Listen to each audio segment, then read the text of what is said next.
During this season of Lent, we were especially drawn to some of the beautiful old songs about the cross. And the closer we get to Holy Week, which is the week from Palm Sunday leading up to Easter, we turn our attention particularly to the powerful message of the cross, which is sometimes a mystery to us. It is so simple and yet so complicated and sometimes hard to understand. The songs touch our hearts. Jesus, keep me near the cross. Beneath the cross of Jesus, I fain would take my stand. And a most unusual one, in the cross of Christ, I glory. I glory. No matter whether you're a longtime believer or just exploring the faith, these songs about the cross touch our heart, but they also challenge us to get beyond a faith that is just too thin and unable to address the actual mystery of life that will sometimes touch our hearts. This week I read an account by Dr. Leonard Sweet, one of my favorite writers and speakers. If you've not encountered any of his work, I invite you to search him out. Leonard Sweet. He's been bringing powerful message about the faith for a long, long time.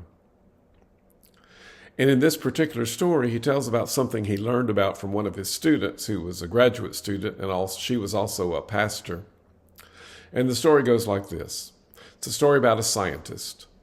The scientist ran his fingers along the desk in his lab. 30 years had passed since he had set foot in a church. He'd spent 30 years chasing facts. He'd spent 30 years building a life on what he could prove. But then the scientist's son died.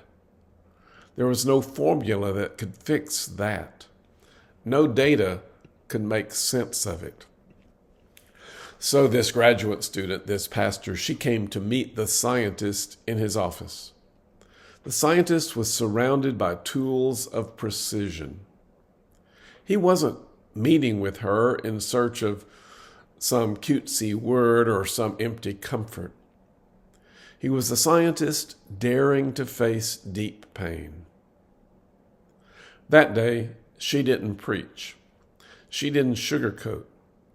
But she did talk about the theology of the cross. How the cross reminds us always that suffering is not outside God's story, but fully part of it. How redemption wasn't just old words on a page, but something happening now. Then she hit him with this. She looked at the scientist and said, "This work of healing a broken world, it's what you do every day. Your research, your teaching, your science, it's not separate. It's part of the same story." Outside the scientist's office, students were walking by, oblivious to the clash of worlds going inside. Faith meeting science, loss meeting meaning, despair meeting trust. The scientist looked at the pastor.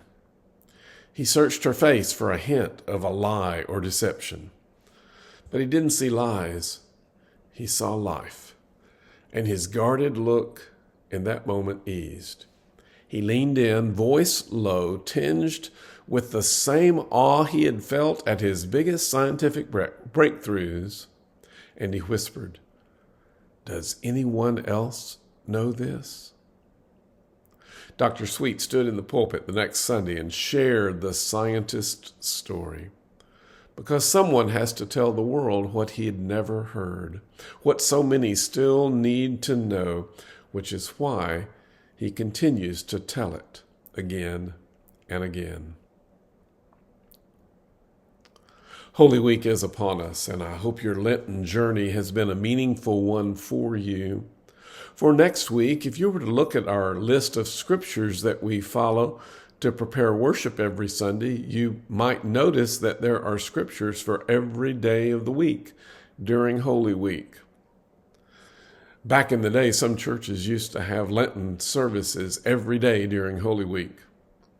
That's a rarity these days, unless you're an extremely large church or a church like a Catholic church that has Mass every day. But what we'll be doing next week during Holy Week is having our video devotional available each day. So beginning Palm Sunday and then Monday and then Tuesday all the way to the day before Easter, Holy Saturday, we'll have a brief video devotion. You can find them here on the YouTube channel. So I hope those will help shape your journey through Holy Week. I want to close by sharing one of the most beloved songs about the cross, one verse of that song. In that old rugged cross, stained with blood so divine, a wondrous beauty I see. For 'twas on that old cross Jesus suffered and died to pardon and sanctify me. So I'll cherish the old rugged cross till my trophies at last I lay down. I will cling to the old rugged cross and exchange it someday for a crown. Be blessed and keep your heart open to the mystery of the beautiful meaning of Jesus' death that we might have life. God bless.